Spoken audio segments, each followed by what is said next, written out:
So after the protagonist discovers the crime, it's not always easy for them to engage in the conflict, and it's not always their top priority either. Sometimes it is, but not always. So in this scene, something needs to happen that makes the stakes personal to your protagonist. So whatever it is, now they care and they're personally invested in bringing the antagonist to justice. Welcome to the Fiction Writing Made Easy podcast. My name is Savannah Gilbo, and I'm here to help you write a story that works. I want to prove to you that writing a novel doesn't have to be overwhelming. So each week, I'll bring you a brand new episode with simple, actionable, and step-by-step strategies that you can implement in your writing right away. So whether you're brand new to writing or more of a seasoned author looking to improve your craft, this podcast is for you. So pick up a pen and let's get started. In today's episode, we're going to talk about the key scenes that every crime story needs in order for it to work and to satisfy fans of the genre. I'm also going to show you how these key scenes show up in the movie Knives Out. So if you're writing a crime story, this episode is for you. And if not, don't worry because I've covered a lot of the other genres already, and I'm going to cover each of the other genres very soon. Now, before we dive in, let's quickly talk about what makes a crime story or what makes the crime genre unique. Crime stories are all about the quest to either solve or commit a crime. So these stories start with a crime, most of them build with an investigation or a completion of the crime, and end with identifying and bringing the criminal to justice or not.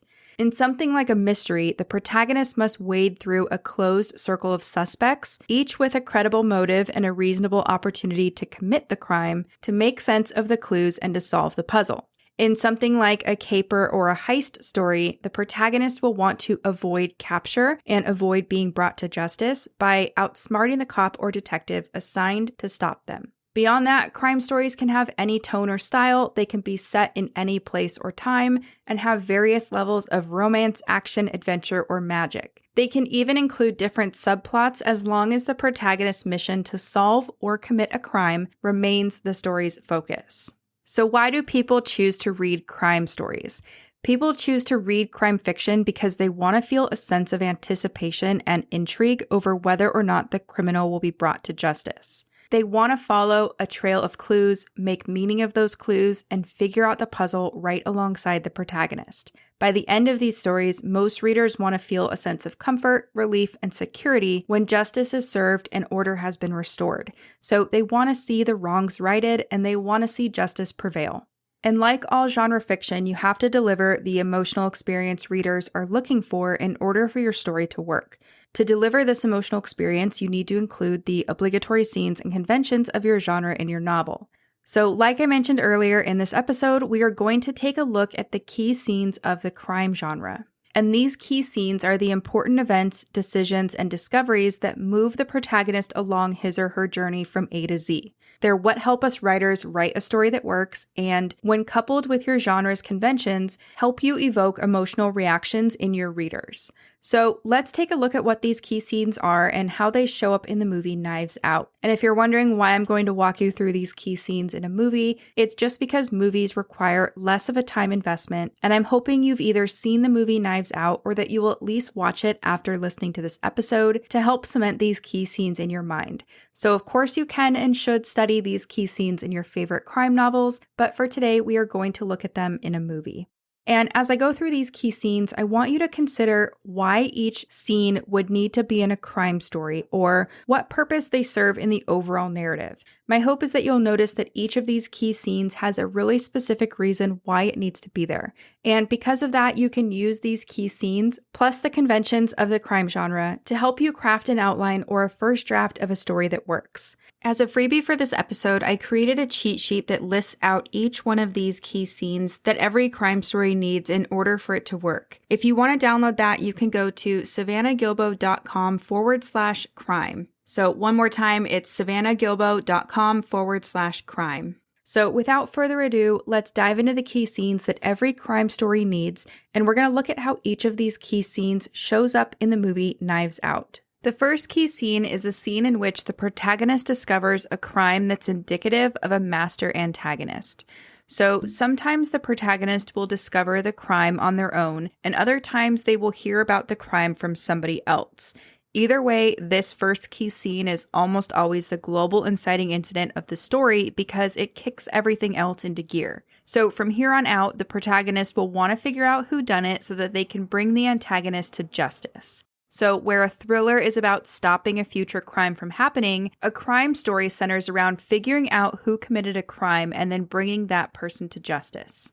If you're writing a caper or a heist story, you would really just flip this around. So potentially you'll have a protagonist that discovers an opportunity to commit a crime, or they commit their initial crime. So looking at our case study, Knives Out, this is where Fran, the housekeeper, finds Harlan dead with his throat slit. Benoit Blanc learns about Harlan's death because someone mails him a newspaper clipping and some money, essentially hiring him to solve the case. From Marta's perspective, she arrives at Thromby House only to realize the whole family is there along with Lieutenant Elliot, Trooper Wagner, and a mysterious detective named Benoit Blanc. They're all here to investigate Harlan's death. So that's the first key scene. In the second key scene, the stakes become personal to the protagonist and they commit to figuring out what's going on so that they can bring the antagonist to justice. So after the protagonist discovers the crime, it's not always easy for them to engage in the conflict, and it's not always their top priority either. Sometimes it is, but not always. So in this scene, something needs to happen that makes the stakes personal to your protagonist. So whatever it is, now they care and they're personally invested in bringing the antagonist to justice. This scene usually occurs at the end of Act 1, cementing the protagonist's way forward into Act 2. If you're writing a caper or a heist story, you would just flip this around. So potentially your protagonist has already committed a crime, and now the need to escape justice or stay off the radar has become personal. So looking at our case study, Knives Out, Benoit Blanc is personally interested in this case for two reasons. First, someone anonymously hired him to solve it. Second, his father was friends with Harlan, and Benoit believes him to be a good man worthy of seeing justice delivered. For Marta, she's personally involved in this case because she thinks she's responsible for killing Harlan. She wants to know what Benoit knows to avoid being caught. So that's key scene number 2. Key scene number 3 is a scene in which the protagonist learns more about what the antagonist wants and why. So this scene raises the stakes and the clock starts ticking. When the protagonist discovers what the antagonist wants and why they want it, things are going to feel both exciting and more challenging at the same time. So usually it's going to feel more difficult to solve the crime because of this new understanding or realization, but the protagonist is still going to be committed to seeing it through. Sometimes this is where they move from a more reactive state to a more proactive one too. So this scene could include their first real lead regarding whodunit or who's responsible for the crime. Or it could be that they need to dig deep for insights or neglected clues to regain their advantage. This scene usually occurs at the midpoint of a story in the middle of Act 2. And if you're writing a caper or a heist story, just flip this around. So you're looking at it through the criminal's perspective, not the detective or the police officer's perspective. So just think about how you would raise the stakes and start that ticking clock for your caper or heist protagonist.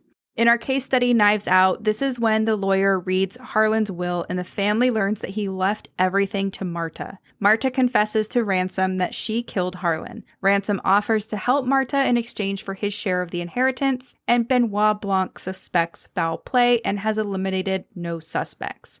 So either way you look at it, from Marta's side or Benoit Blanc's side, the stakes have been raised and the clock starts ticking. And that's key scene number 3. Key scene number 4 is a scene in which the protagonist reaches an all is lost moment where they realize they've come to the wrong conclusion or they've been pursuing the wrong person.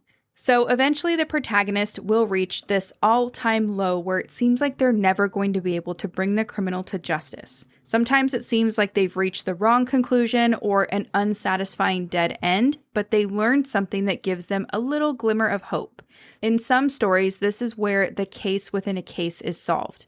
But whatever it is that they learn here or do here, it's going to lead to their ultimate confrontation with the antagonist.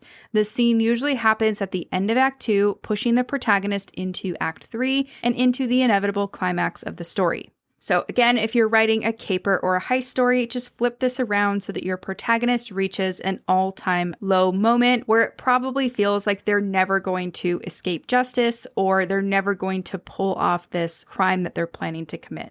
So in our case study example in Knives Out, this is where after a car chase, Marta and Ransom are caught. Ransom is taken into custody by the cops, and Benoit Blanc rides with Marta. She stops at the blackmailer's location to find Fran in a chair dying from a morphine overdose and calls 911. So from both of their perspectives, this looks pretty dang bad. For each character, it's their all is lost moment. And that is key scene number 4. Key scene number 5 is a scene where the protagonist exposes the true criminal in the big climactic moment and unravels all the antagonist's motives and plans. So this is the main climax of the story where the protagonist confronts the antagonist directly, gambling on the correctness of their deductions. So if they're right, they will finally accomplish the goal that was raised at the beginning of the story, and they will bring the criminal to justice. The ending should also provide an alibi for any other suspects to strengthen the real killer's identity and eliminate any doubt. So we want to tie up all the loose ends here. And if you're writing a caper or a heist story, this could be where they finally pull off that big crime, or this could be where they get caught. It depends on what type of caper or heist story you're telling. But looking at our case study in Knives Out, this is where Blanc reveals his deductions to Marta, Ransom, and the police. Marta tricks Ransom into confessing by saying that Fran survived and that she will implicate him in Harlan's murder. After Ransom confesses and vows revenge, Marta vomits on him, revealing her lie. So Ransom attacks Marta but doesn't hurt her because he unknowingly uses a retractable stage knife. So this is where both Marta and Benoit Blanc confront the real criminal, which is Ransom, and they're kind of two halves of a whole in this scene. So Benoit Blanc rattles off his deductions about how they know it was Ransom, and then Marta tricks him into actually making a confession out loud. So it's a pretty fun climactic scene. And that's key scene number 5. Key scene number 6 is a scene where we find out whether the protagonist has brought the antagonist to justice or not. So in that climactic moment, the protagonist has either correctly identified the criminal or they have failed to do so. And after that big climactic moment, if the protagonist is successful in identifying the criminal, then they will get confirmation that the antagonist has been brought to justice. So this doesn't mean they have to literally see the antagonist being brought to justice or walked into jail or anything like that, but they do need to learn at least somehow that justice has been served and that order has been restored. And again, if you're writing a caper or a heist story, this would just be the opposite. So did your caper or heist protagonist get caught and brought to justice or not? Did they get away with their crime? In our case study of Knives Out, this is where the police have recorded Ransom's confession and he is taken into custody as Marta watches from what is now her glorious mansion. So that's key scene number 6, bringing the whole crime story loop to a close.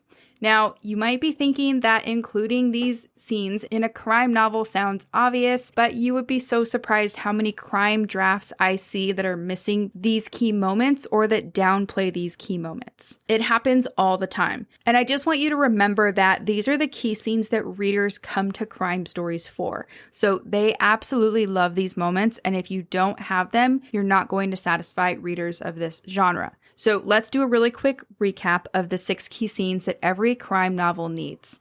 Key scene number 1 is a scene in which the protagonist discovers a crime that's indicative of a master antagonist.